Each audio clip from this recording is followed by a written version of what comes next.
우리를 사랑하시고 영원한 생명을 값없이 주신 하나님 아버지 감사합니다. 하나님 나라에 들어갈 수 있도록 우리 영혼을 구원해 주시고 하나님 안에서 남은 생을 보낼 수 있도록 은혜 베풀어 주신 것을 감사합니다. 하나님이 우리에게 주신 모든 은혜를 무엇으로 보답해야 될지 항상 생각하고 귀에 있는 대로 우리 자신을 주님께 드리면서 주의 뜻을 이루고 하나님께 영광 드리는 삶이 되도록 인도하시기를 바랍니다. 우리 안에 주를 위한 강한 소원을 품게 해주시고 하나님의 뜻대로 살기 원하는 간절함을 더 많이 가지고 마지막 때를 합당하게 보낼 수 있게 이끌어 주시기를 바랍니다. 삶 속에서 여러 가지 어려운 일들로 인하여 하나님께 원망을 하거나 불평과 불만 속에서 생활을 하지 않고 범사에 하나님을 인정하며 감사하면서 하루하루 살아가는 우리의 삶이 되게 해주시기를 바랍니다. 무엇보다도 죽어가는 영혼을 살리는 이 선한 일을 힘써 행할 수 있도록 전도의 일정을 풀어 넣어 주시고 생명을 살리는 이 귀한 일을 최선을 다하여 이룰 수 있게 해 주옵소서. 특별히 아직 구원을 얻지 못한 가운데 있는 우리 가족들, 그 영혼이 구원받을 수 있도록 주님 자비를 베풀어 주시고 먼저 구원받은 우리 형제 자매들이 그들을 위해서 무엇을 해야 될지 어떠한 자세와 방법으로 접근해서 전도해야 될지 가르쳐 주시고 낙심치 않고 끝까지 복음을 전할 수 있게 해 주시옵소서. 오늘도 주의 날에 성도들이 말씀 앞에 나왔습니다. 거룩한 가르침을 주시고 주의 말씀으로 영적 무장이 온전하게 이루어져서 악한 세력과 싸우고 승리하는 우리들 되게 해주시기를 바랍니다. 어떤 형편에 있든지 모든 사정을 아시는 주께서 각 사람에게 합당한 은혜를 베푸시고 위로와 또 징계로 깨어있는 삶이 되도록 이끌어 주시기를 바랍니다. 모든 시간 주님 자비로운 손에 의지하면서 우리 주 예수 그리스도의 이름으로 기도합니다. 아멘. 성경 찾습니다. 누가복음 18장 누가복음 18장 18절부터 보겠습니다.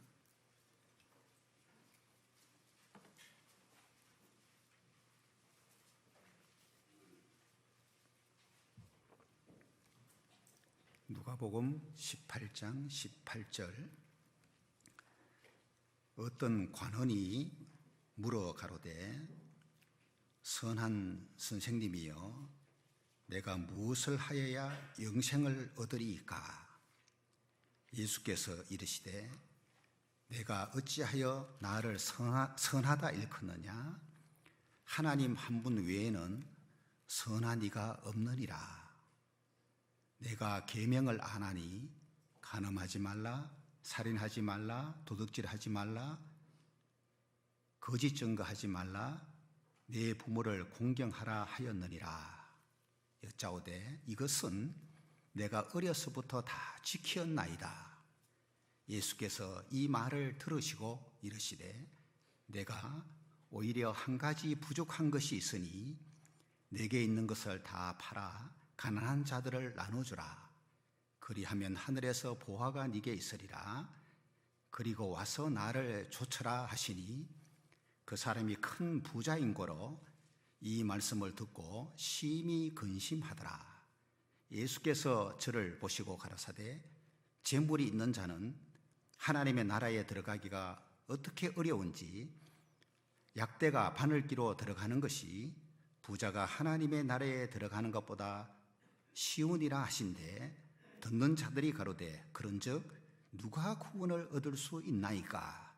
가라사대 무릇 사람의 할 수 없는 것을 하나님은 하실 수 있느니라. 거기까지 보겠습니다. 오늘 말씀 주제가 진심과 전심인데요, 아주 중요한 내용이라고 생각이 됩니다. 사람에 따라서 이 진심과 전심 부분이 차이가 있다 보니까 실제적으로 구원받는 데 있어서도 차이가 생기고, 구원받은 이후에 그리스도인으로 생활하는 데 있어서도 차이가 생깁니다. 그리고 한 가지 진심과 하나의 전심으로 무장된 사람 같으면은 구원받는 데 있어서도 갈등 없이 구원받는 것이 가능하고, 구원받은 이후의 신앙생활도 크게 이것저것 사이에서 별로 갈등하지 않고 주님 뜻대로 생활하는 것이 가능할 거예요.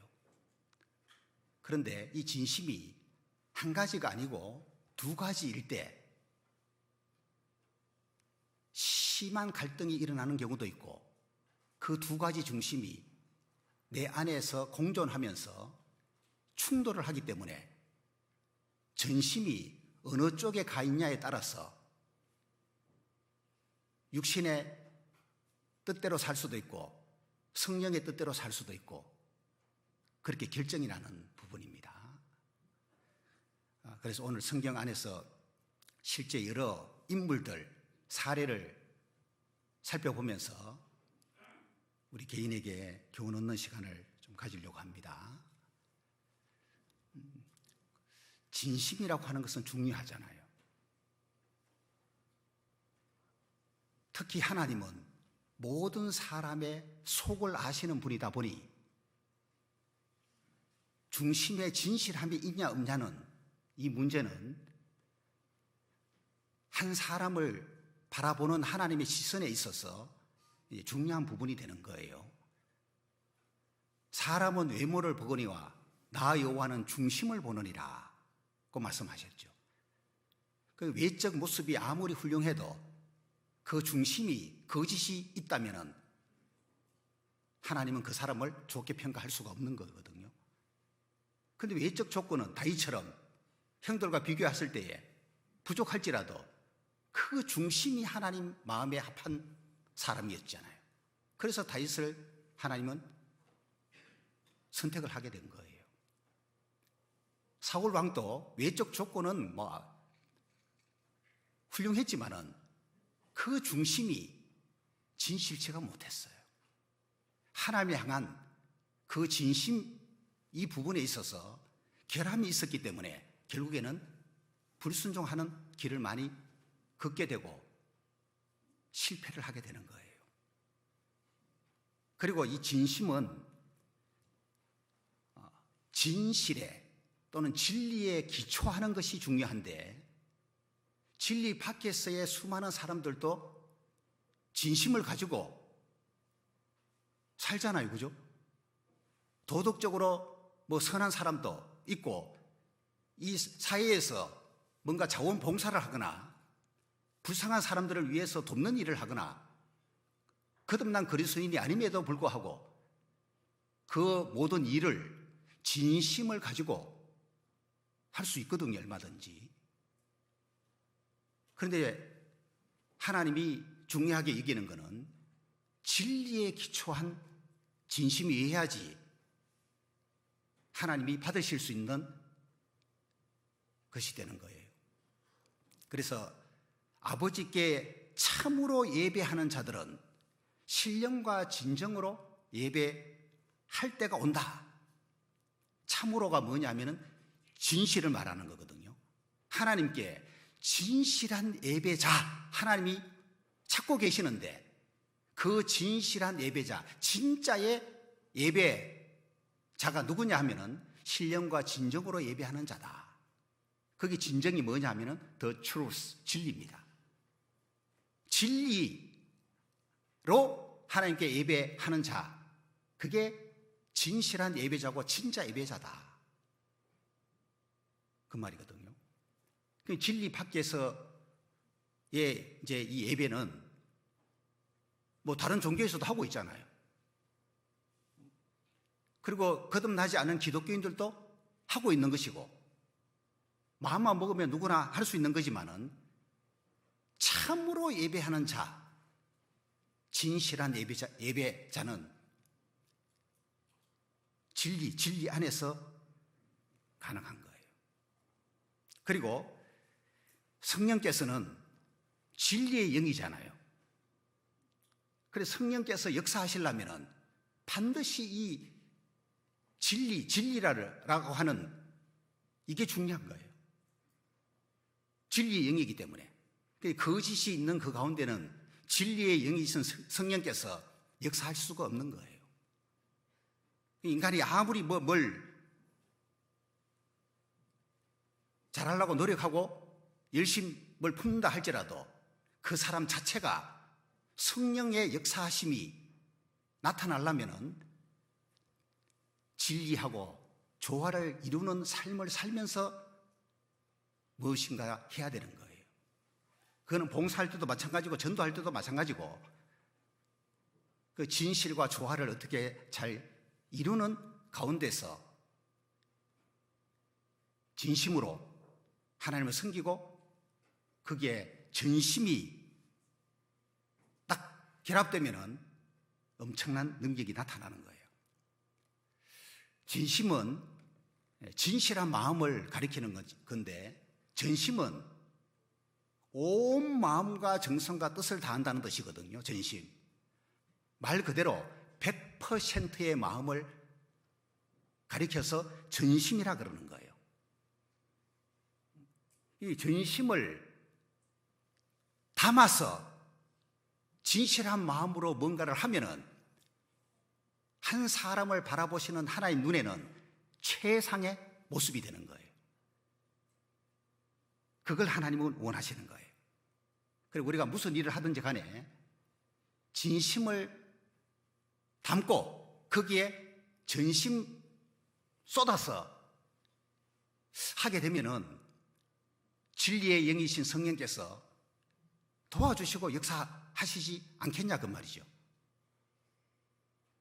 그래서 여러 가지 부족함이 있더라도 그런 진심과 전심이 딱 조화를 이룬 그 사람을 통해서 하나님이 일하시는 것이 맞다 그 말이죠. 우리는 이 세상 살면서 육신의 일도 생각하고 영의 일도 생각을 하는데, 육신을 따라 사는 사람들은 주로 육신의 일을 생각하는 사람이라고 로마서 8장에 말씀하고 있고, 영을 따라 사는 사람은 주로 영의 생각을 하면서 사는 사람이다. 그런데 오로지 우리의 진심이 영의 일을 생각하는 것으로만 딱 내 마음에 자리 잡고 있으면은, 거기에 전심을 딱 쏟으면은 온통 영의 일을 위해서 100% 살게 될 거 아니에요. 그런데 실제로 그러지 않는 경우들이 많죠. 하나님을 기쁘시게 할 수 없는 육신, 이것이 항상 나를 따라다니면서 또 내 생각 속에 영의 일만이 아니고 육신의 일도 생각하는 것이 공존하기 때문에 여기에서 서로 상충되는 두 개념이 충돌하는 일이 생기는 거예요. 여기에서 육신의 일을 생각하는 쪽에 전심이 가버리면은 이거는 육신을 따라 살게 돼버리는 거예요. 그러나 영의 일을 생각하는 쪽에 더 내 전심이 가게 되면은 영을 따라 사는 생활이 되는 거예요. 이런 중요한 개념들을 오늘 좀 생각해 보겠습니다. 오늘 본문을 읽었던 여기는 관원으로 나오잖아요. 누가복음에만 나오는 게 아니고 마태복음에도 나오고 마가복음에도 다 나오는 동일한 사건인데, 이건 이제 공간복음이라고 말합니다. 동일한 사건을 복음서에 다 기록해 놓은 걸 공간복음이라 그러는데, 공통된 관점에서 기록한 거다. 같은 사건이기 때문에. 그래서 이제 한 사건을 같이 이렇게 살펴보는 것이 필요한데, 누가복음 18장에는 관원으로 나와 있고 마태복음 19장에는 청년으로 나왔고, 그죠? 이렇기 때문에 같이 봐야 되는 거예요. 그래서 이 사람이 청년이고 부자고 관원이에요. 예수님께 나왔습니다. 그리고 내가 무엇을 하여야 영생을 얻을 수 있냐고 중요한 질문을 던졌어요. 그럼 이 부자 청년이 영생을 얻고 싶어 하는 마음이 있어요, 없어요? 있어요. 그럼 이게 진심일까요, 거짓일까요? 진심입니다. 예수님이 이 부자 청년이 영생을 얻고 싶어 하는 마음이 진심인 것은 알고 계셔요. 그걸 부정하는 게 아니에요. 이게 진심이라는 걸 더 명확하게 알 수 있는 구절이 마가복음 10장 17절에 나오는데, 예수님께 나올 때 말이죠. 예수님이 길을 가시는데 이 청년이 달려온 거예요. 그리고 예수님 앞에 무릎을 딱 꿇고 질문한 내용입니다. 이게 이 자세가 이미 진지하잖아요. 영생을 얻고자 하는 마음이 진심으로 이 부자 청년은 가지고 있는 거예요. 그래서 예수님이 이 부자 청년에게 원래 정답은 뭐예요? 나를 믿어라. 그리하면 너 영생 얻는다. 이게 정답인데, 예수님이 정답을 딱 던지지 않고, 자, 네가 계명을 알고 있으니까 계명 지켜라. 10계명 쭉 이야기하면서 이걸 지키라고 예수님이 말씀하신 거예요. 그랬더니만 대답이, 이것은 내가 어려서부터 다 지켰나이다. 이거 외에 뭔가 영생 얻는데 부족한 게 또 뭐가 있을까요? 이거 외에 좀 더 해야 될 게 뭐가 있을까요? 라고 묻는 거예요. 자, 이 부자가 청년인데다가 관원이니까, 야, 돈도 많겠다. 이 당시 부자는요, 우리 시대처럼 이 벼락부자가 아니고 세습 부자, 부모님에게 물려받는 재산을 경우들이 많고, 관원이라는 것은 뭔가 권력 있는 집안이라는 얘기고, 거기다가 또 청년이니까 영생에 관심이 별로 없죠. 이 정도 되면은. 그런데 이 부자 청년 관은 영생에 관심이 있다고 하는 것은 이건 진짜의 마음이다 그 말이에요. 자, 그런데 결론적으로 이 부자 청년이 영생을 얻었습니까? 못 얻었습니까? 못 얻었어요. 왜? 영생 얻고자 하는 마음이 진심인데 왜 영생을 얻지 못했을까요? 또 다른 진심이 그 청년 속에 들어앉아 있는 거예요. 예수님이 오히려 한 가지 부족한 것이 있다 라고 말씀했죠. 이 말이 무슨 뜻이냐? 너는 무엇을 더해야 할 것이 아니라 오히려 한 가지 부족한 것이 있다. 이 부자 청년은 지금 계명을 잘 지키고 살아왔다고 생각하고 있으니까 이거 외에 뭔가 좀 더해야 될 것이 있으면 말해달라고 지금 질문한 건데, 예수님은 그게 아니다 그 말이에요. 한 가지 부족한 것이 있다 이 말은 99%는 다 됐는데 1%가 부족하다 그런 말이 아니에요. 1% 그 부족한 것만 채우면 너 영생 얻을 수 있다 그런 뜻이 아니다니까요. 한 가지 부족한 것이 있다는 이 말은 영생 얻는 데 있어서, 구원 얻는 데 있어서 이 청년이 잘못된 기초 위에 서가 있는 거예요. 그걸 지적하는 거예요. 다시 말해서 이 부자 청년 속에는 영생에 대한 진심만 있는 것이 아니고 다른 진심이 또 들어있는 거예요. 그게 뭘까요? 재물입니다. 재물, 돈을 사랑하는 마음이 또 있는 거예요, 이 사람이. 그것도 진심인 거예요. 그래서 자, 너는 진심으로 영생을 구하는구나. 그런데 너에게는 영생에 대한 진심만 있는 것이 아니구나. 이런 의미라니까요. 그래서 이 부자 청년은 한 가지 진심만 가지고 있는 게 아니고 두 가지 진심을 가지고 있는 거예요. 한 가지는 영생에 대한 진심이고 다른 한 가지는 이 돈에 대한 집착, 돈을 좋아하는 마음이 있는 거예요. 이 두 가지 진심 중에 하나는 전심이라 그 말이에요.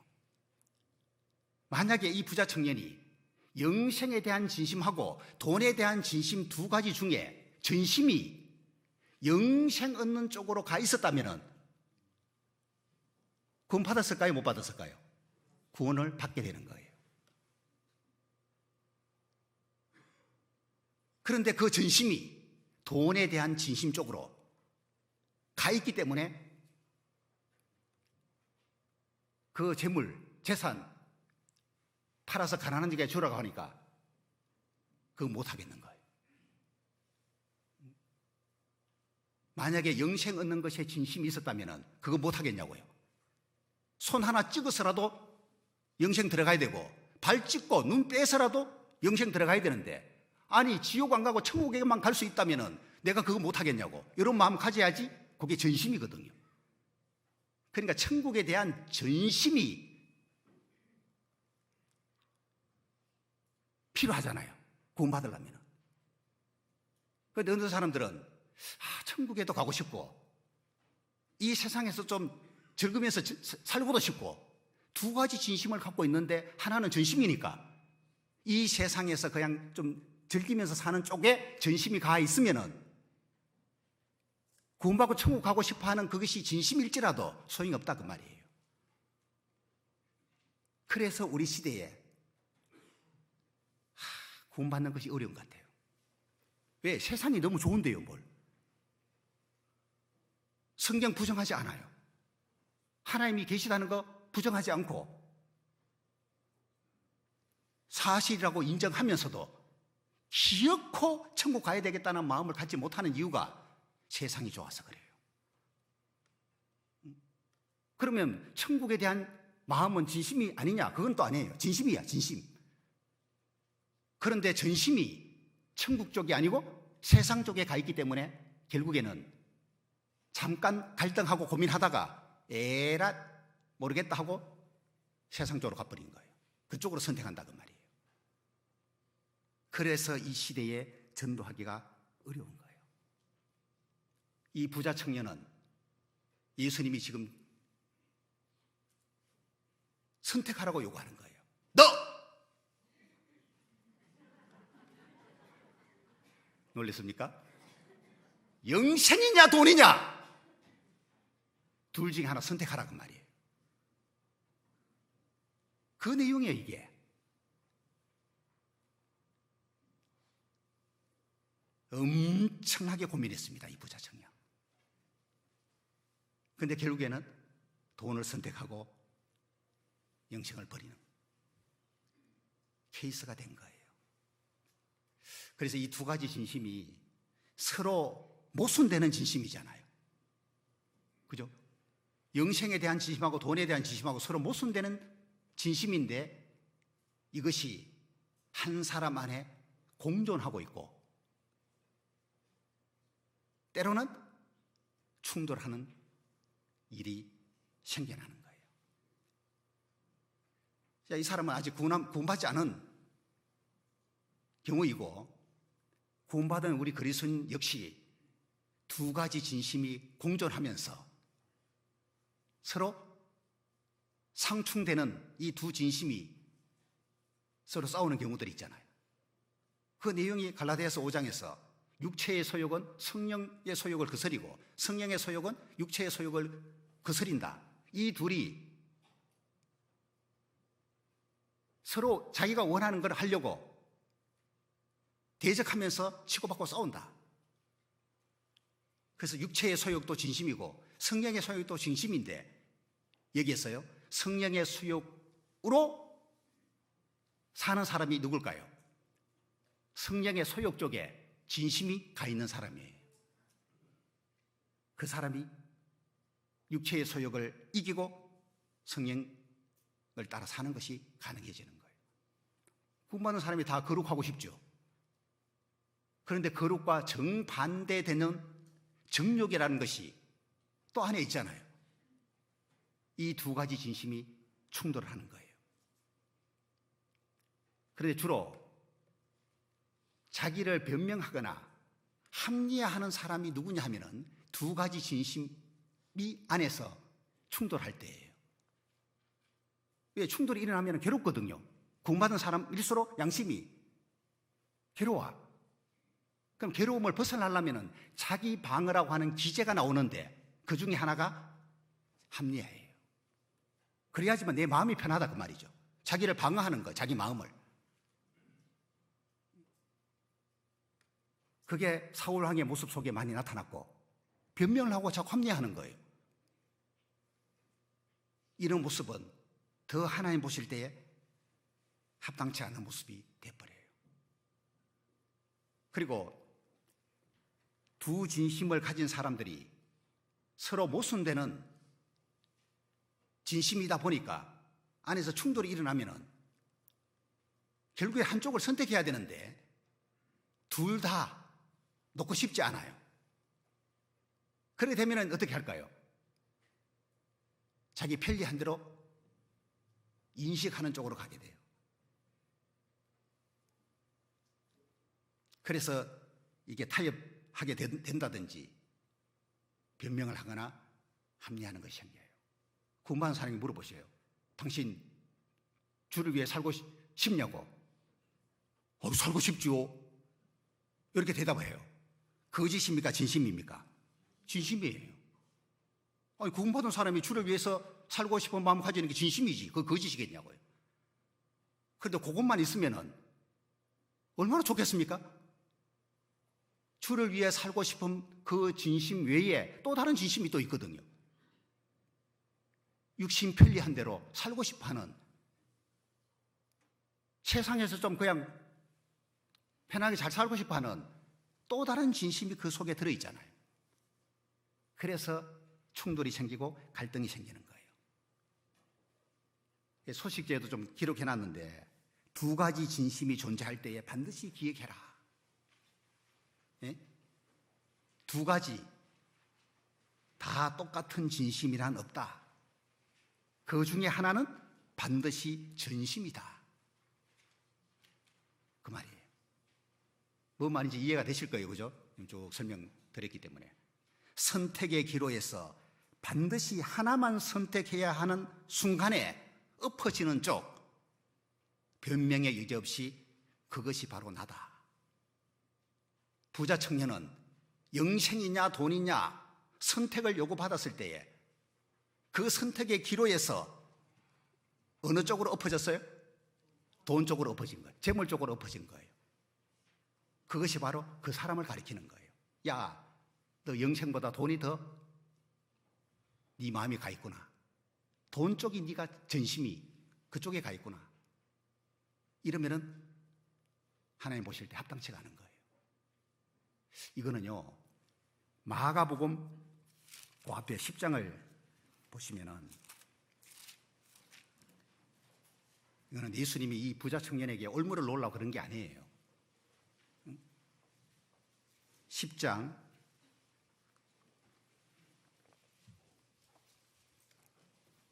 21절에 보시면은 17절에 먼저 보시면은 예수께서 길에 나가실새 한 사람이 달려와서 꿇어앉아 묻자오되 그랬죠.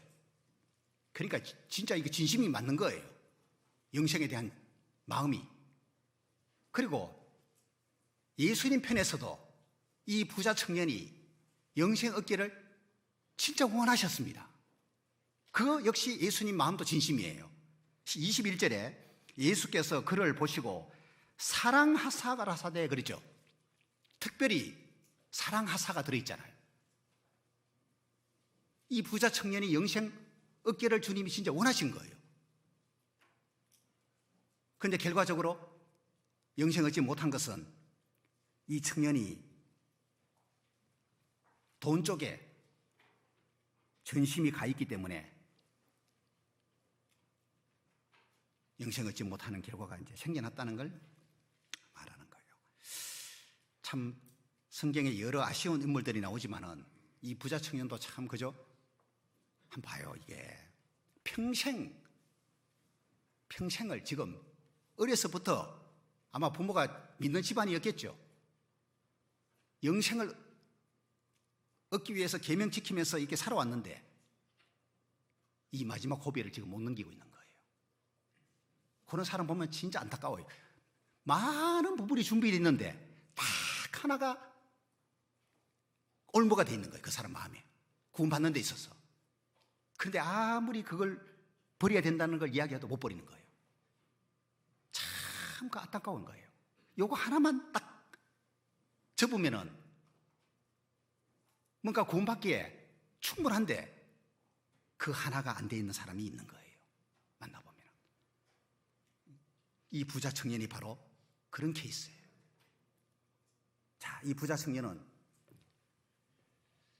아마 예수님 이렇게 만나기 전에는 자신의 이 실체를 잘 몰랐을 것 같아요. 그죠? 왜 영생에 대한 진심이 진짜 있었기 때문에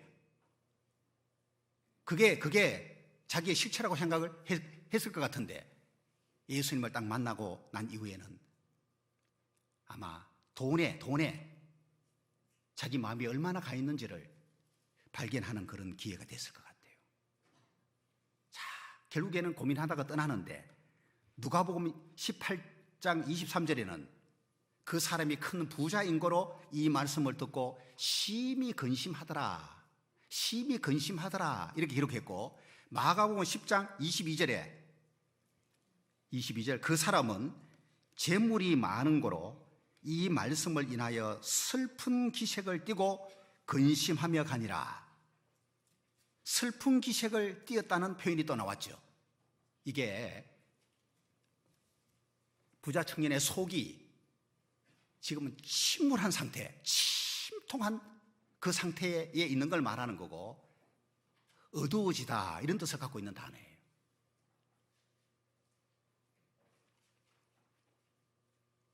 그래서 침통한 마음과 어두워진 마음 가지고 결국에는 떠나게 되는데, 재물이 많은 사람이 구원 얻는 데 있어서 갈등을 더 많이 하는 건 맞아요. 그래서 불리하다니까 구원받는데, 문제는 어느 쪽을 선택하느냐에 달려가 있는 거예요. 여러분, 부자가 아닌 것이 참 다행 아니에요? 부자였더라면 확률이 낮다니까요. 구원받는 데 있어서. 얼만큼 어렵다고요? 낙타가 바늘귀로 들어가는 것보다 더 어렵다. 그러니까 이거는 불가능한 것은 아니에요. 부자라고. 확률이 낮아요. 영생을 선택하는 데 큰 지장이 생기는 거예요. 그리고 선택하는 그곳에 진짜 마음이 있는 거기 때문에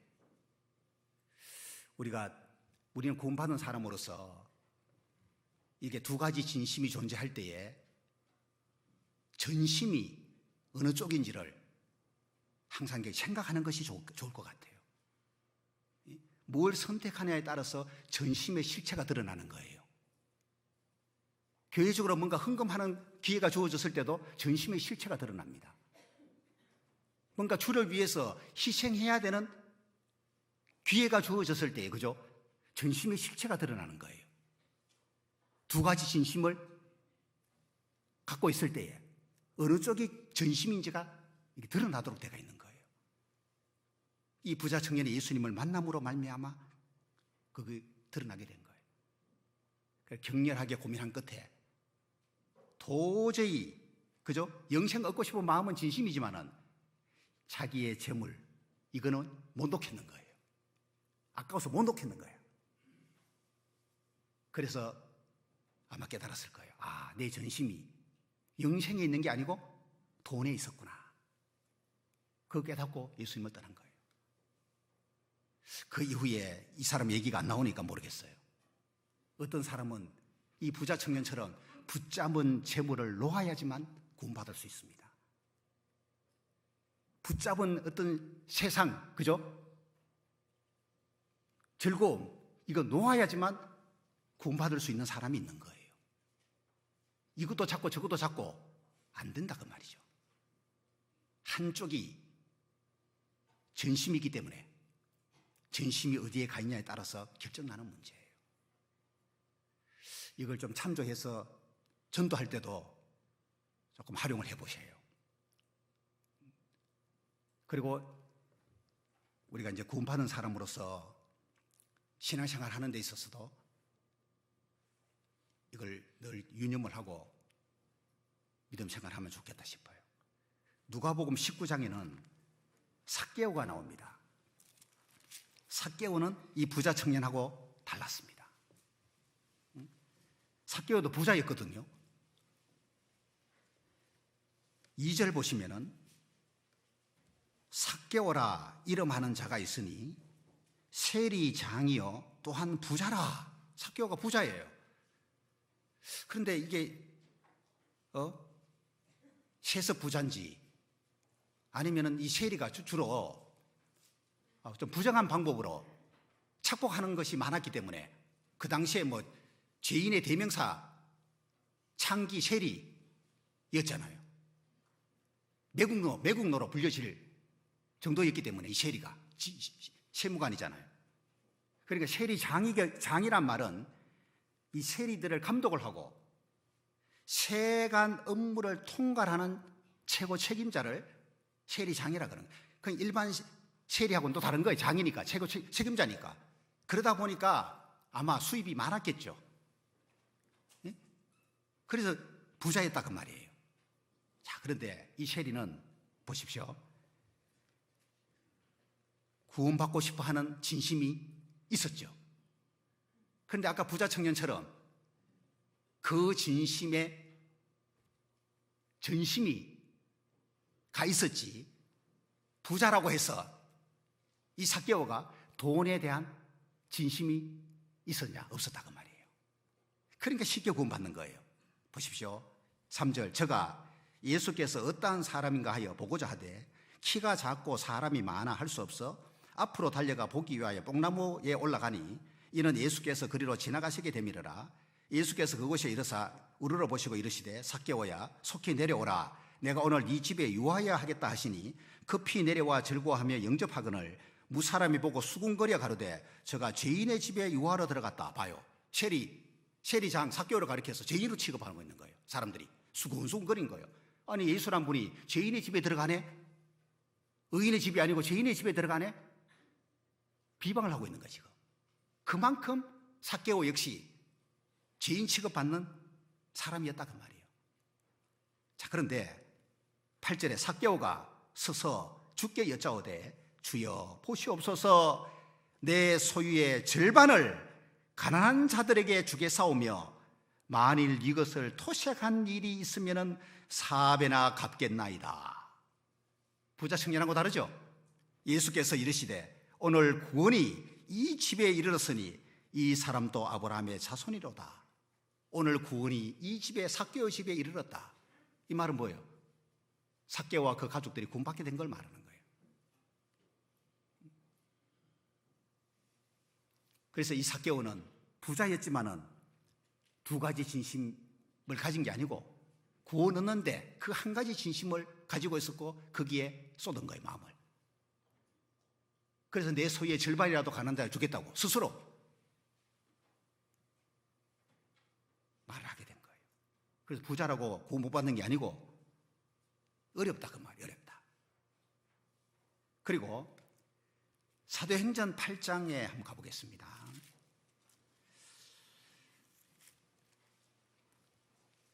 겉으로는 사람이 이렇게 볼 때는 겉으로는 훌륭해 보여도 진짜 어떤 진심이 또는 전심이 아닌 경우들이 있어요. 여기 8장에 마술사 시몬이 등장하거든요. 빌립 집사가 사마리아에 가서 전도해가지고 그 사마리아 성에 많은 사람들이 구원을 받게 되는데 그 중에 한 사람이 시몬이었습니다. 9절. 그 성에 시몬이라 하는 사람이 전부터 있어 마술을 행하여 사마리아 백성을 놀라게 하며 자칭 큰 자라 하니 낮은 사람부터 높은 사람까지 다 청종하여 가로되 이 사람은 크다 일컫는 하나님의 능력이라 하더라. 이게 뭐 분간이 안 되니까 마술사에게 나타난 그 능력을 하나님의 능력이라고 말할 정도니까 뭐 얼마나 분별이 없어요. 그만큼 마술사 시몬이 엄청난 뭔가 능력을 행한 건 맞아요. 자, 이 사람이 11절에 오랫동안 그 마술에 놀랐으므로 저희가 청종하더니 빌립이 하나님 나라와 및 예수 그리스도의 이름에 관하여 전도함을 저희가 믿고 남녀가 다 세례를 받으니 빌립 집사가 복음 전하니까 그 사마리아 성에 있는 많은 사람들이 여기 믿고 그랬죠. 믿고 그 말은 이들이 구원받게 된 걸 말하는 거예요. 그런데 그 다음 구절에 시몬도 믿고 세례를 받은 후에 전심으로 빌립을 따라다니며 그 나타나는 표적과 큰 능력을 보고 놀라니라 라고 할 때 빌립, 시몬도 믿고 그랬죠. 이것은 구원이 아니에요. 여기 마술사 시몬은 구원받은 사람이 아니에요. 그러니까 진짜 구원받은 사람이 있고 가짜가 있다 그 말이에요. 시몬은 가짜입니다. 구원이 진짜가 아닌데도 진짜 구원받는 사람 세례 받을 때, 침례 받을 때에 섞여서 같이 침례 받았고 마술하던 이 사람이 이제 그 짓 다시 안 하고 말이죠. 마술사 직업 버려버리고 전심으로 그랬죠. 빌립을 따라다니는 거예요. 그러면서 자기가 행했던 능력보다 더 큰 능력을 빌립 집사가 행하니까 깜짝 놀라고 있는 거예요. 자, 그런데 이때까지만 하더라도 진짜인지 가짜인지 안 드러나요. 그죠? 이 사람 구원이 진짜인지 가짜인지 안 드러나는데 언제 딱 드러나느냐? 아마 외적으로 볼 때는 이 시몬이 믿음 가장 좋은 사람으로 보였을지도 몰라요. 왜 사마리아 그 어떤 사람보다도 더 전심으로 빌립 따라다니잖아요. 감동하고 막 감탄하고 막 이 시몬야 너 믿음 좋다. 너 확실히 공부받는가 보네. 라고 판단할 수 있지만은 가짜인 것이 드러나는 결정적인 순간이 옵니다. 누구에게나 와요. 어떤 사건이 생겼을 때에 진짜인지 가짜인지가 딱 드러나도록 되어 있는 거예요. 그 사건 안 생기면은 숨겨져 있습니다.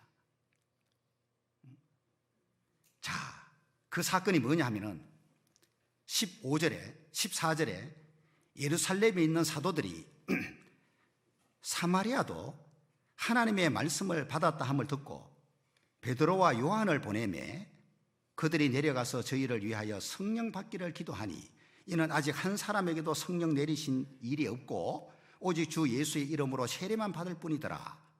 이 말씀 정확하게 이해해야 되는데, 여러분, 너희가 성령을 받은 것은 율법의 행위로냐 듣고 믿음으로냐? 갈라디아서 그렇게 이야기했죠. 성령 받을 때에 성령 받은 것이 율법을 지켰습니까? 듣고 믿을 때입니까? 듣고 믿을 때잖아요. 그럼 사마리아에 빌립에 가서 복음을 전했습니다. 그 복음을 듣고 믿을 때에 성령이 임한 거예요. 구원받은 사람 속에. 그런데 여기 보니까 성령 받기를 기도해가지고 성령 받는 것이 나오죠. 이거는 뭘 의미하느냐면은 실제로 눈에 보이지 않는 성령은 듣고 믿을 때에 그 사람 속에 임하게 돼 있고, 여기서 성령 받은 일이 없다 그 말은 이 당시 초대교회에는 신약 성경이 아직 기록되지 않은 상태고 이방인에게는 성경 자체가 주어지지 않았기 때문에 성경을 통해서 성령에 대해서 알 수가 없는 시대예요. 우리는 성경을 통해서 알고 있지만 이 시대는 그러지가 않아요. 그래서 구원받은 사람에게 성령이 임하신다는 것을 외적으로 드러내 주려고 표적이 나타났던 거예요. 그 표적 중에 하나가 방언이었습니다. 그래서 여기서 아직 한 사람에게도 성령 내리신 일이 없고, 이 말은 표적으로 나타난 성령을 받지 않았다는 걸 말하는 거예요. 뒤에 사도행전 10장을 보시면은 고넬료 집에 베드로가 가서 복음 전한 일이 있었죠. 그때 고넬료와 그 집안에 있는 사람들이 믿고 구원을 받는데 그때 성령이 임합니다. 44절, 베드로가 이 말할 때에 성령이 말씀 듣는 모든 사람에게 내려오시니, 그렇죠? 복음 전할 때에 믿는 사람에게 성령이 내려오셔요. 이게 진짜 구원이거든요. 자, 그런데 45절에 보면 베드로와 함께 온 할례 받은 신자들이 이방인들에게도 성령 부어주심을 인하여 논라니. 아니, 성령 부어주신 걸 어떻게 아느냐고요. 보이도 않는데 성령이. 오늘날에 제가 복음을 전해가지고 어떤 사람이 구원을 받았어요. 구원받았다는 말은 그 사람 속에 성령이 임한 거잖아요. 그죠? 그게 사람 눈에 보입니까? 안 보이잖아요. 그러면 이 말은 뭘 의미할까요? 표적으로 나타난 현상을 봤다 그 말이에요. 그 다음 구절, 이는 방언을 말하며 하나님 높임을 들음이러라 그랬죠. 그래서 알게 된 거예요. 아, 고넬료가 이방인인데 이방인에게도 하나님이 성령을 부어주시는구나 라는 것을 성령 받은 사람이 뭘 했어요? 방언을 하게 된 거예요. 그리고 하나님의 뭘 높임이러라, 뭔가 성령 받았다는 표시로 찬송을 한다든지 이런 평소에 없었던 행동이 이때 나타난 거예요. 그래서 이 사마리아 성에 성령이 아직 성령 받은 사람이 없다 그 말은 표적을 가리키는 거예요. 그래서 예루살렘 교회가 대표로 베드로와 요한을 보내서 구원받은 그들에게, 이미 성령 받은 그들에게 안수를 해가지고 표적으로 나타나게 한 거예요. 그때 이들이 방언을 하게 되는 거예요. 그걸 말하는 겁니다. 8장. 그래서 17절에 이에 두 사도가 저희에게 안수하며 성령을 받는지라. 시몬이 사도들의 안수함으로 성령 받는 것을 보고 표적을 봤다 그 말이죠. 돈을 들여 가로되 이 권능을 내게도 주어 누구든지 내가 안수하는 사람은 성령을 받게 하여 주소서라고 말했어요. 여기에서 시몬의 실체가 드러나는 거예요. 가짜라는 게 딱 드러나는 거예요. 전심으로 빌립을 따라다닌 목적이 어디에 있어요? 표적에. 빌립이 자기도 하지 못하는, 말술사도 못하는 엄청난 능력을 행하니까 거기에 매료가 된 거예요. 가짜입니다, 이 사람. 그래서 베드로와 사도가 안수해서 막 구원받은, 성령 받은 표시로 막 방언을 하고 표적이 나타나니까, 야, 이거 진짜 멋지다 이거. 나도 이런 능력 가지고 있으면 좋겠다. 그래서 돈 줄 테니까 그 능력 있는데 좀 달라고 요구를 하고 있는 겁니다. 20절, 베드로가 가로되 네가 하나님의 선물로 돈 주고 살 줄로 생각했으니 네 은과 네가 함께 망할지어다.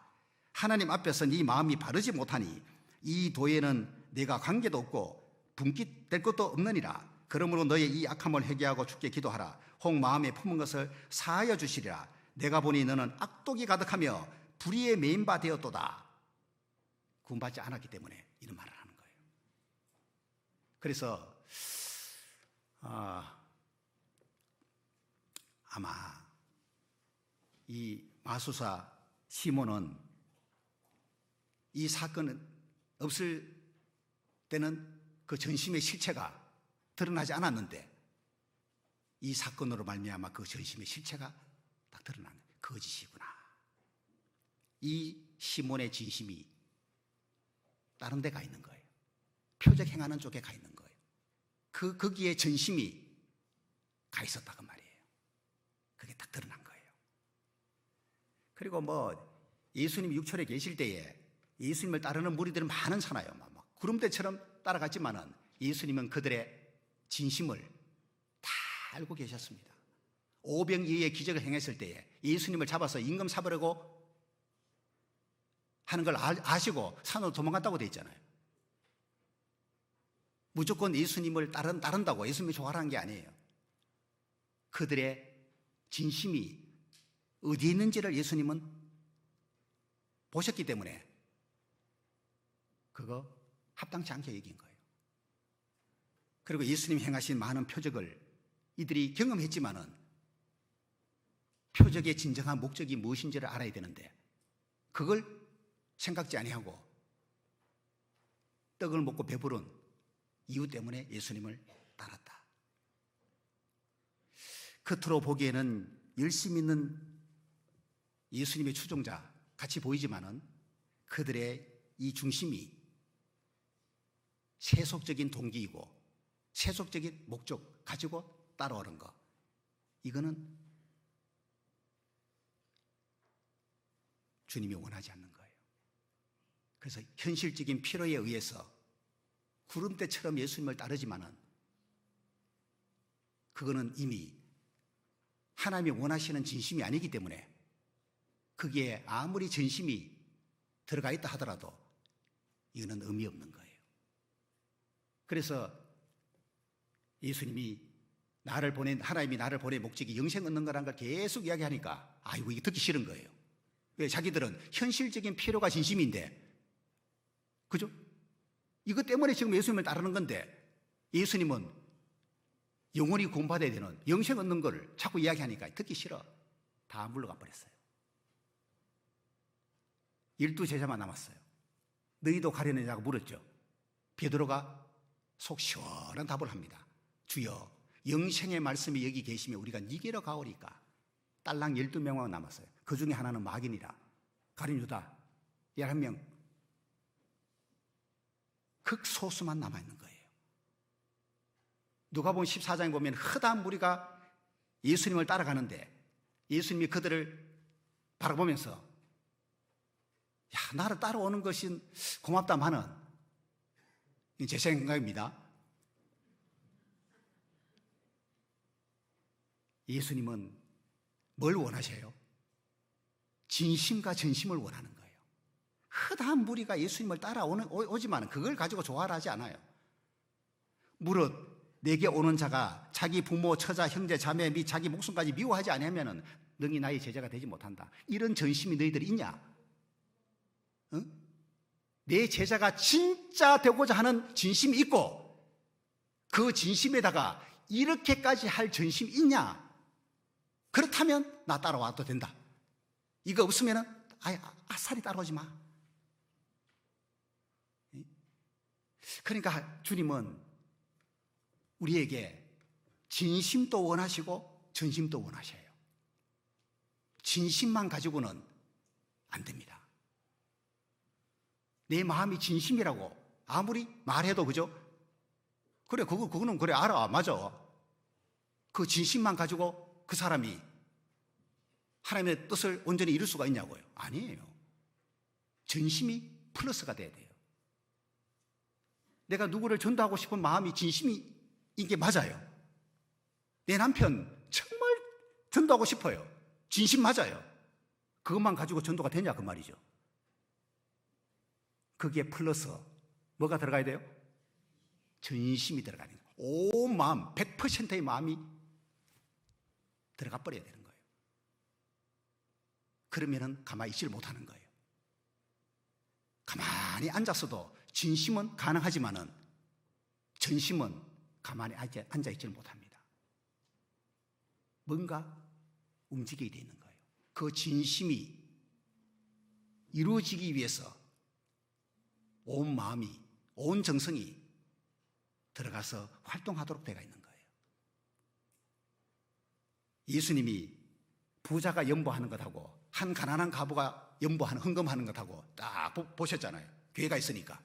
부자는 많이 넣는데 액수가, 가난한 과부는 너무 가난해가지고 두렵던 요거 1,000원도 안 되거든, 우리 돈으로. 그런데 그게 그 과부가 가지고 있는 전부였잖아요. 생활 전부였어요. 이걸 보시고 그 어떤 부자보다도 이 가난한 과부가 헌금 제일 많이 했다고 예수님이 말씀하잖아요. 이 가난한 과부가 생활비 전부를 넣은 거 보면은 헌금에 대한 진심이 분명히 담겨져 있고, 헌금하고 싶어 하는 그 진심만 가지고 이렇게 할 수 있냐고요. 생활비 전부인데. 이거 넣어버리면 이제 하나도 없는데 전심이 들어가 있는 거예요. 그죠? 진심만 가지고는 이렇게 못 하거든요. 만약에 이 부자들에게 네가 가진 거 다 넣으라고 하면은 가능할까요? 불가능할까요? 불가능하다니까요. 왜? 이 가난한 과부 같은 전심이 없거든요.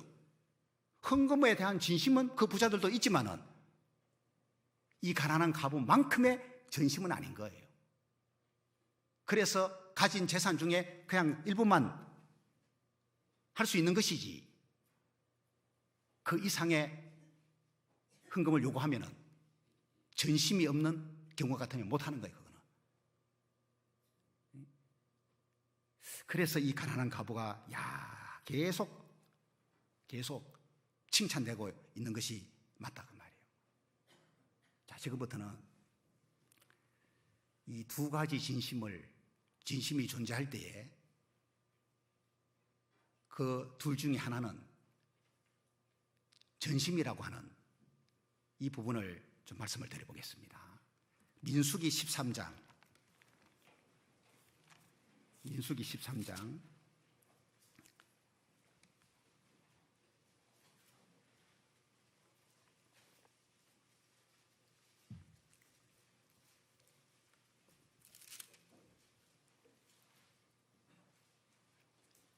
자, 12명이 가나안 땅을 40일 동안 정탐을 하고 돌아왔죠. 13장 25절, 40일 동안에 땅을 탐지하기를 마치고 돌아와. 자, 그리고 27절, 모세에게 보고하여 가로되 당신이 우리를 보낸 땅에 간즉 과연 젖과 꿀이 그 땅에 흐르고 이것은 그 땅의 실관이이다. 누가 이 말을 했을까요? 12명 다. 27절 모세에게 보고한 거는 12명 다. 2명만 이렇게 말한 게 아닙니다. 자기들이 40일 동안 돌아다니면서 본 거 정확하게 보고한 거예요. 야, 가보니까 과연 진짜로 젖과 꿀이 그 땅에 흐르고, 그리고 증거로 포도 열매를 가지고 왔잖아요. 두 살에 메고, 그죠? 가져올 정도로 엄청난 거예요. 27절은 12명의 진심입니다. 여호수아 갈렙의 진심이고 나머지 10명의 진심이 27절에 담겨져 있는 거예요. 자, 그런데 차이가 뭐냐? 보세요. 여호수아 갈렙 두 사람은 가나안 땅에 대해서 가진 진심이 두 가지입니까? 한 가지입니까? 여호수아 갈렙은 한 가지의 진심만 가지고 있는 거예요. 그리고 그 한 가지의 진심에 전심이 가가 있는 거예요. 그러니까 지금이라도 당장 올라가자고, 우리가 이길 수 있다고 말하는 거예요. 그런데 10명은 달랐습니다. 27절도 진심이고 다른 진심이 그들 속에 자리 잡고 있는 거예요. 28절. 그러나 다른 진심입니다. 그 땅 거민은 강하고 성읍은 견고하고 심이 클 뿐 아니라 거기서 안악 자손을 보았으며,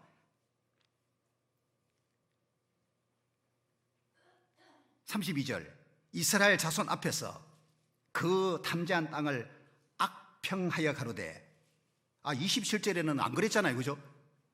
왜 32절에 가서 악평을 하느냐고요. 우리가 두루 다니며 탐지한 땅은 그 거민을 삼키는 땅이요, 거기서 본 모든 백성은 신장이 장대한 자들이며 거기서 또 네피림 후손 안악 자손 대장부들을 보았나니 우리는 스스로 보기에도 메뚜기 같으니 그들의 보기에도 그와 같아질 것이니라. 자, 보십시오. 이 10명은 가나안 땅에 대한 두 가지 진심을 갖고 있는 거예요. 과연 젖과 꿀이 흐르는 땅이다. 이 한 가지 진심이고, 다른 한 가지는 우리가 두루 다니며 탐지한 땅은 그 거민을 삼키는 땅이다. 악평하는 진심을 갖고 있어요.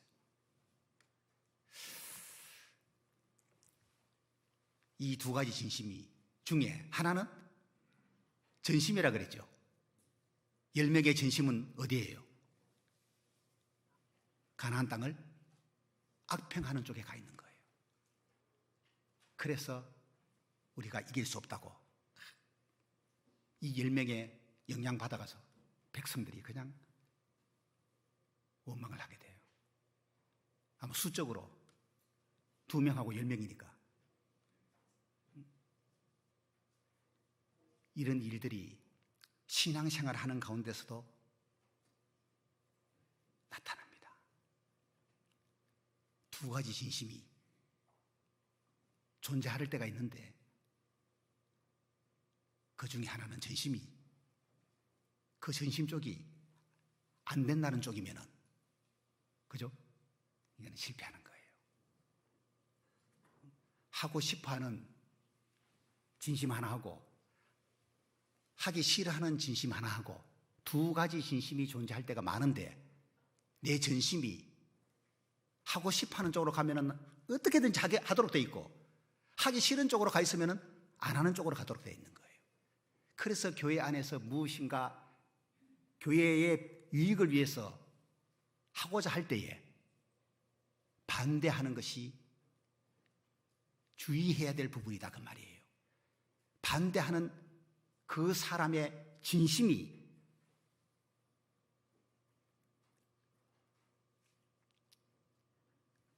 전심하고 만나서 반대하는 경우들이 생기기 때문에 그래요. 그래서 교회당 건축 두고 막 실강이 하는 교회들 있거든요. 그게 막 에너지를 다 쏟아요. 전도해야 되는데. 하자는 쪽하고 하지 말자는 쪽하고 막 충돌이 나가지고 막. 이게 10사람처럼 두 가지 진심이 그 속에 존재하는데 악평하는 쪽으로 전심이 가가 있는 거예요. 그리고 또 하나 봅시다. 사무엘상 1장. 사무엘상 1장. 자, 이 당시에 엘리가 대제사장으로 있었고 그의 두 아들 홈니와 비나스죠. 엘리의 이 두 아들이 제사장으로 있었는데, 이 엘리가 제사장으로서 하나님께 제사드리고 하나님을 섬기는 이 마음이 저는 진심이라고 봐요. 엘리의 마음이 진심이 분명히 맞거든요. 그런데 이 엘리가 한 가지 진심만 가지고 제사장 일을 한 게 아니고 다른 한 가지의 진심이 또 있었습니다. 그게 뭔지 아시겠죠? 아들에 대한 진심이 따로 있는 거예요. 하나님을 섬기는 진심이 있고 이건 진짜예요. 그런데 아들에 대한 진심이 엘리 제사장에게 따로 있다 보니까 이 두 가지 진심이 엘리의 마음에 존재하고 있는 거예요. 그런데 뭐 아버지로서 있을 수 있잖아요, 그죠? 근데 이 두 가지 진심이 존재할 때 반드시 기억하라 그랬죠. 한 가지는 전심이다 그 말이에요. 그럼 엘리가 두 가지 진심을 가졌을 때에 전심이 어디에 가 있어야 돼요? 하나님께로 가 있어야 되거든요. 만약에 전심이 하나님을 섬기는 쪽에 가 있었더라면 어떻게 했을까요? 불량하게 자기 아들 둘이가 하나님께 제사 드리는 데 있어서 불량하게 행한 거, 이거 어떻게 해야 돼요? 박살내야 되는 거예요. 감히 하나님께 드리는 제사에 이런 짓거리를 해? 이건 뭐 박살내야 되는 거예요. 그랬더라면 하나님이 엘리를 평가할 때 말이죠, 분명히 달랐을 거예요. 그런데 엘리가 그 두 가지 진심을 가지고 있었을 때에 전심이 아들 쪽에 가 있는 거예요. 보십시오. 그래서 하나님이 2장 29절에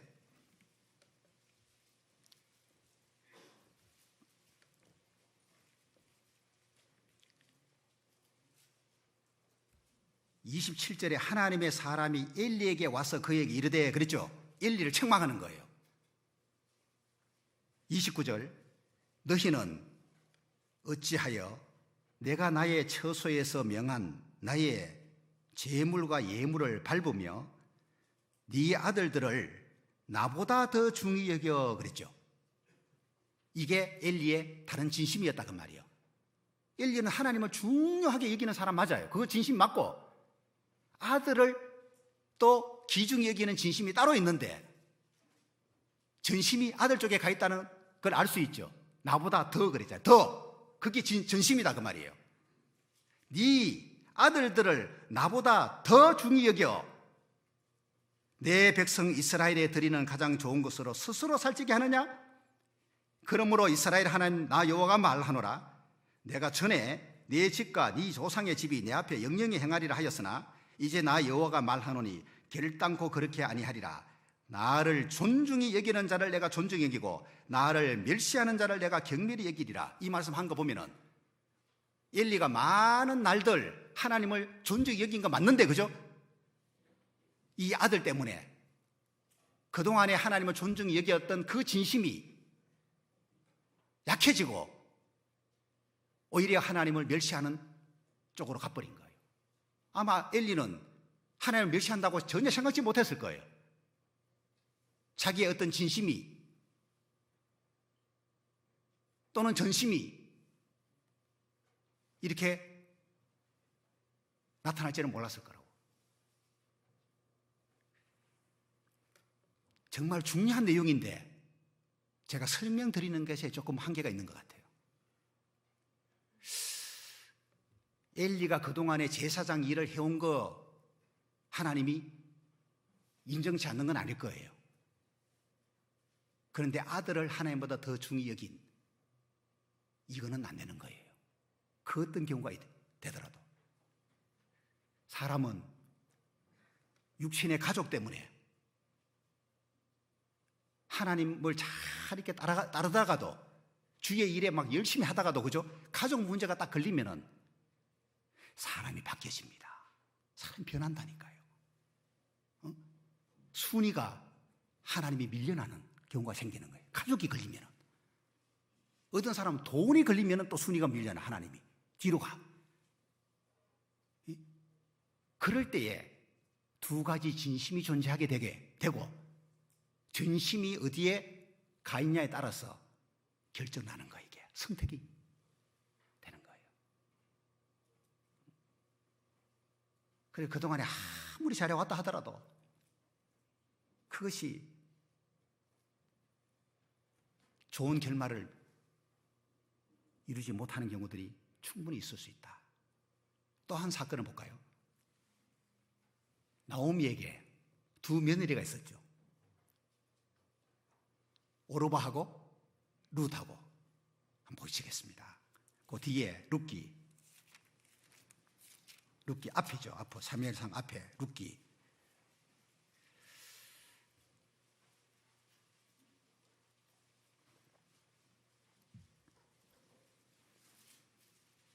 오르바하고 룻을 비교해 보려고 그러는 거예요. 자, 나오미의 두 며느리 오르바와 이제 룻이 시어머니를 따라가고자 하는 마음 둘 다 진심입니다. 6절 보시죠. 그가 모압 지방에 있어서 여호와께서 자기 백성을 권고하사 그들에게 양식을 주셨다 함을 들었으므로 이에 두 자부와 함께 일어나 모압 지방에서 돌아가려 하여 있던 곳을 떠나고 두 자부도 두 며느리도 그와 함께하여 유다 땅으로 돌아오려고 길을 행하다가, 여기까지는 둘 다 진심이라니까요. 오르바도 진심이고 룻도 진심이에요. 그런데 차이가 뭔지 아시겠어요?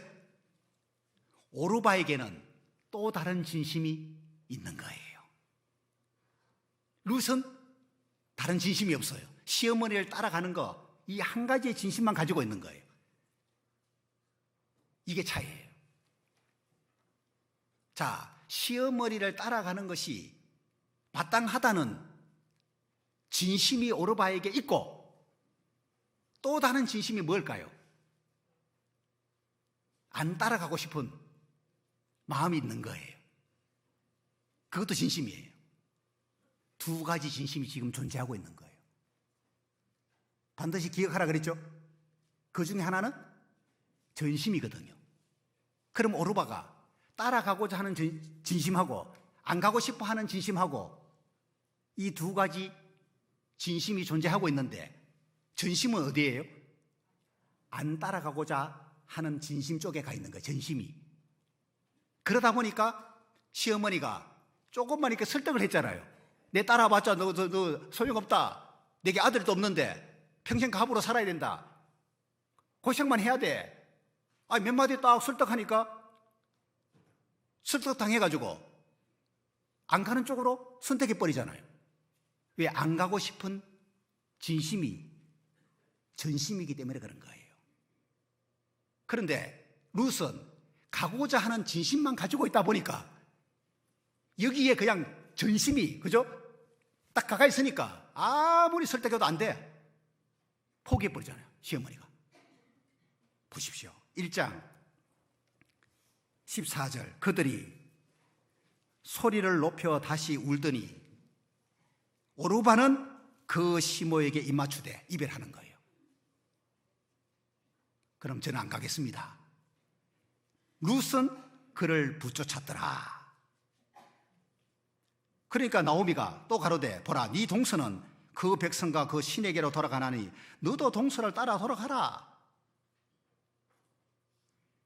그런데 룻이 16절부터 17절까지 말을 하고 18절 나오미가 룻의 자기와 함께 가기로 굳게 결심함을 보고 그에게 말하기를 그치니라. 이렇게 되는 거예요. 그러니까 우리 안에는 나오미 같은 경우도 있고 룻 같은 경우도 있는 거예요. 그러니까 하나의 진심에다가 하나의 전심만 있으면은 이거는 못 말리는 거예요. 하지 말라 그래도 하게 돼 있는 거예요. 이거 희생해야 되겠다는 마음이 딱 막 진심이고 전심으로, 그죠? 결합해버리면은 이거 못 막는 거예요, 그냥. 근데 두 가지 진심이 존재할 때가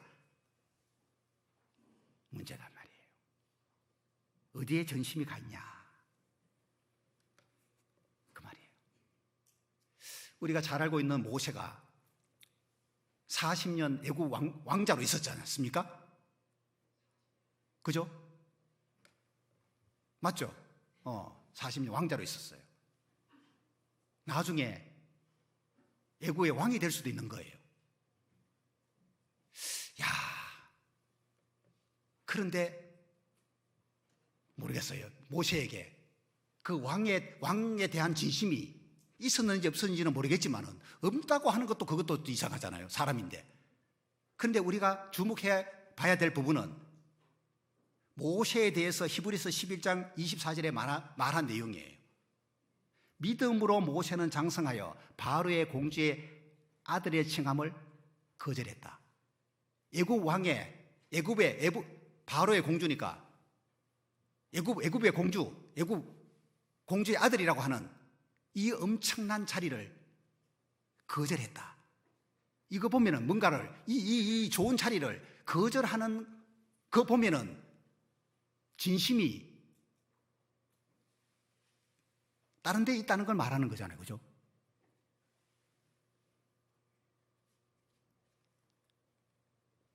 도리어 하나님의 백성과 함께 고난받기를 잠시 죄악의 낙을 누리는 것보다 더 좋아하고 그리스도를 위하여 받는 능력을 애굽의 모든 보화보다 더 큰 재물로 여겼다. 그러니까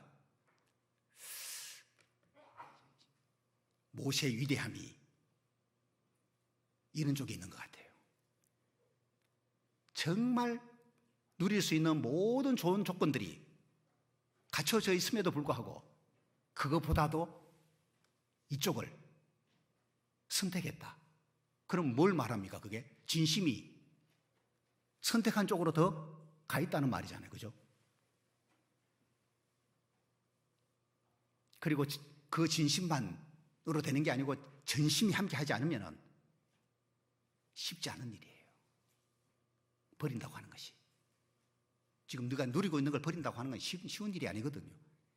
거기에 버릴 수 있는 또 다른 강력한 진심과 전심이 작용해야지만 가감하게 결단할 수 있는 거예요. 모세가 그런 사람이에요. 사울 왕이 아말렉 전투에서 하나님이 남김없이 다 진멸하라는 명령을 받고 아주 이제 하나님 주신 마지막 기회라고 생각하고 전투에 임하는데 실제로 하나님의 명령대로 하지는 않았죠. 자, 그런데 한번 보십시다. 그 뒤에 사무엘상 15장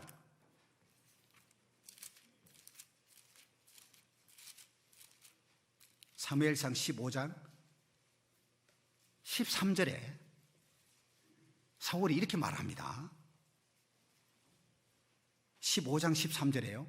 사무엘이 사울에게 이른즉 사울이 그에게 이르되 원컨대 당신은 여호와께 복을 받으소서 내가 여호와의 명령을 행하였나이다. 이렇게 말하거든요. 그럼 지금 사울 왕 입장에서는 하나님 시킨 일을 제대로 했다고 지금 생각하고 있는 거예요. 하나님께 순종했다고 지금 생각하고 있는 거예요. 이거는 지금 진심으로 말하고 있는 거예요. 그러니까 사무엘이 딱 오니까 당신은 여호와께 복을 받아서서 복을 빌어주는 거예요. 아, 지금 신나 있는 거거든요, 지금. 왜 하나님의 명령을 내가 다 행했기 때문에. 아, 지금 뿌듯하고 마음이 막 좋은 거예요, 지금. 자, 그런데 20절에 보면은 사울이 사무엘에게 이르되 나는 실로 여호와의 목소리를 청종하여 여호와께서 보내신 길로 가서 아말렉 왕 아각을 끌어왔고 아말렉 사람을 진멸하였으나 여기도 그렇게 말하죠. 나는 실로 여호와의 목소리를 청종했다. 이게 사울이 갖고 있는 진심이에요. 이 말씀 보면은 하나님의 명령 수행하는 데 있어서 제대로 하고 싶은 마음 있었단 말입니다. 대충 임한 건 아닌 건 맞아요. 뭔가 진실된 마음으로 아말렉 전투에 임한 건 맞다 그 말이죠. 이것이 사울 왕이 가지고 있는 진심 중에 하나예요. 그런데 이 진심만 있었던 게 아니고 다른 진심이 또 들어있어요. 그게 뭔지 아시죠? 전리품에 대한 욕망입니다. 그러니까 사울의 진심이 하나님의 명령을 온전하게 수행하는 쪽으로만 있었더라면 거기에 전심이 갔어, 그죠? 제대로 순종했을 텐데 다른 진심이 또 있었다 그 말이죠. 그게 바로 전리품에 대한 욕심이었다 그 말이에요. 그러다 보니까 보십시오. 9절에 사울과 백성이 아각과 그 양과 그 소의 가장 좋은 것 또는 기름진 것과 어린 양과 모든 좋은 것을 남기고 진멸키를 절개 아니하고 가치 없고 낮은 것은 진멸하니라. 여기에 또 사울의 진심이 들어가 있는 거예요. 여 남기다가 원어적 의미는 아끼다 그런 뜻입니다. 아끼다. 뭘 아꼈어요? 가치 없는 거는 아낄 필요가 없어. 좋은 거 죽이려니까 아까운 거예요. 이 좋은 걸 왜 죽여? 아끼는 마음이 생긴 거예요. 그래서 짐승의 좋은 것, 아끼는 마음 때문에 없애는 것을 원하지 않았던 거예요. 사울 마음에. 이게 사울의 또 다른 진심이에요. 그래서 결국에는 두 가지 진심이 존재할 때 한 가지는 전심이라 그랬잖아요. 사울의 전심은 어디에 있느냐? 전리품에 가 있는 거예요. 그래서 남긴 거예요. 아끼는 마음이 든 거예요. 그 표현이 사울이 불순종한 것을 책망할 때에 19절에 보시면은 18절 또 왕을 길로 보내시며 이르시기를 가서 죄인 아말렉 사람을 진멸하되 다 없어지기까지 치라 하셨거늘 어찌하여 왕이 여호와의 목소리를 청룡치 아니하고 탈취하기에만 급하여 여호와의 악하게 여기시는 것을 행하였나이까. 하나님 명령 수행하는 쪽에 전심이 가 있지 못하고 탈취하기에만 급하여, 이게 킹 제임스 번역에는 전리품에게로 날아갔다 이렇게 번역을 했어요. 뛰어간 것도 아니고 걸어간 것도 아니고 전리품에 대해서 얼마나 거기에 대한 욕망이 강했는지 날아갔다 라고 번역을 했어요. 이게 바로 사울의 전심이다 그 말이에요. 그러니까 불순종하게 되는 거예요. 자기는 순종했다고 생각하고 있지만은 하나님 볼 때는 불순종하는 것이 되는 거예요. 이미 우리가 왕들 이야기할 때에 여러 차례 배웠습니다마는 남유다의 9대 왕 누구죠? 아마샤. 몇 대 왕인지 아는 건 좀 어렵잖아요.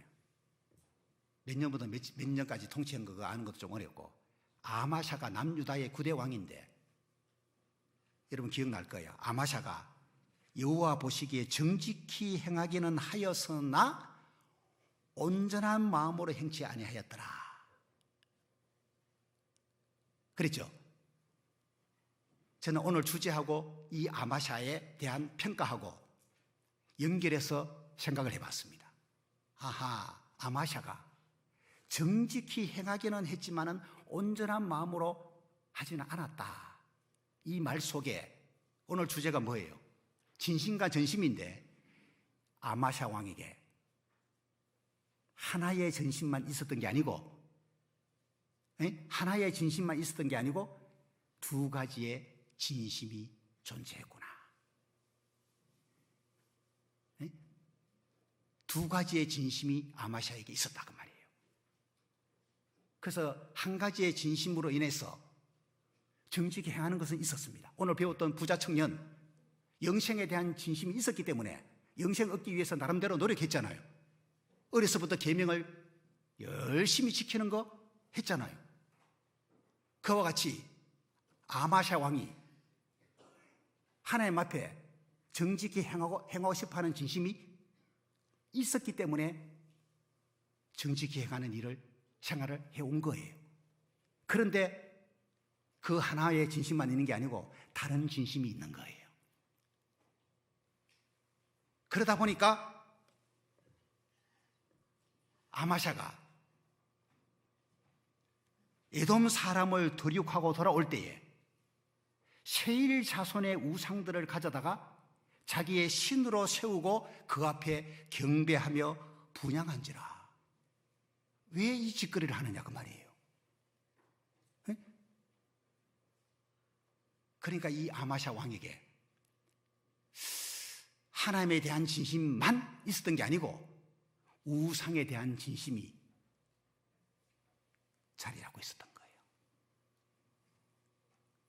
그러다 보니 일정 기간 동안에는 그 하나님에 대한 진심으로 말미암아 정직히 행하는 것이 있었는데 우상에 대한 진심이 따로 존재하다 보니 기회가 딱 되니까 우상을 가지고 가가지고 그동안에 하나님을 섬기던 이 아마샤가 이제는 우상을 섬기는 쪽으로 가버리는 거예요.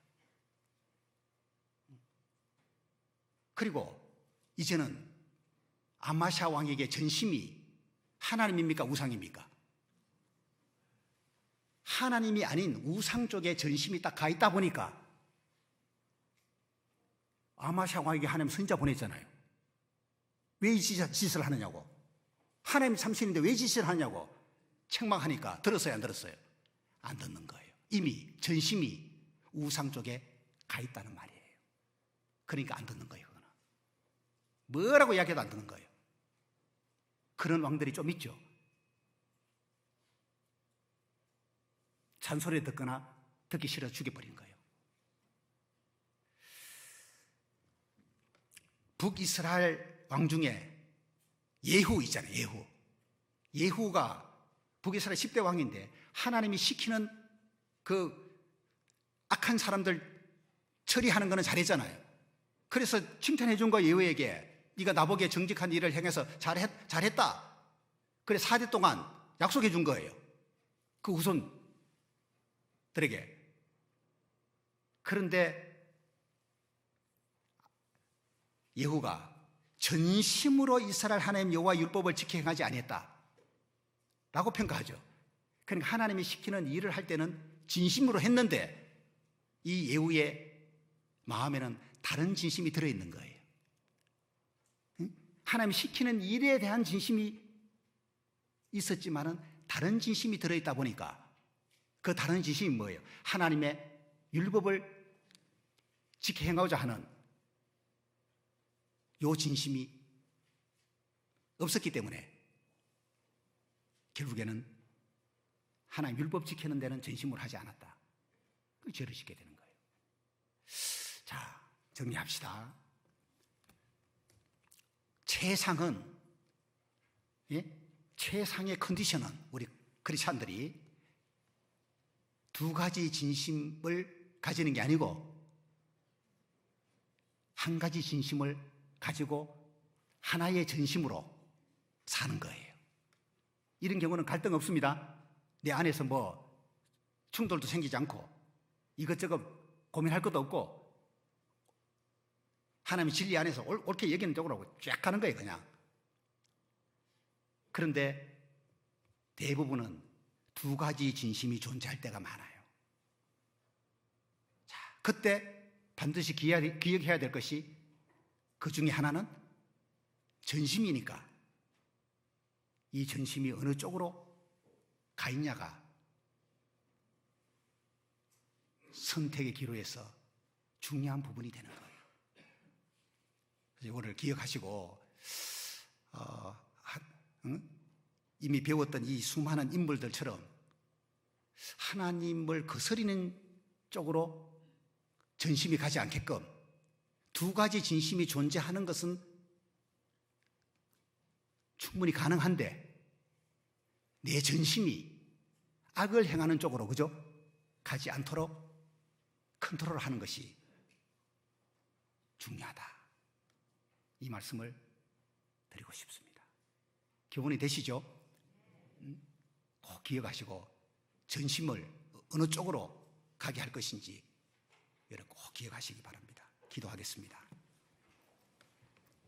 하나님 아버지, 오늘도 귀한 날 허락하시고 거룩한 가르침을 주신 것을 감사합니다. 성경 안에서 항상 우리를 가르쳐 주시는 것을 감사드립니다. 오늘 진심과 전심의 주제로 하나님 말씀을 배웠습니다. 교훈 받은 대로 믿음 위에 굳게 서서 바른 신앙생활을 하게 하시고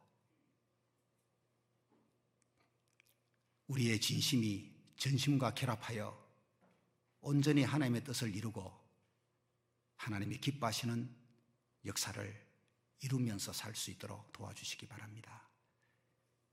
내일부터 갖게 되는 소전도 집회도 주의 인도하심을 구합니다. 귀한 영혼들 말씀 앞에 나오게 하시고 참 하나님을 알고 또 성경을 깨닫고 그 영혼들이 구원에 이르도록 자비를 베풀어 주옵소서. 이후의 모든 시간들도 주님께 부탁드리면서 예수님의 이름으로 기도합니다. 아멘.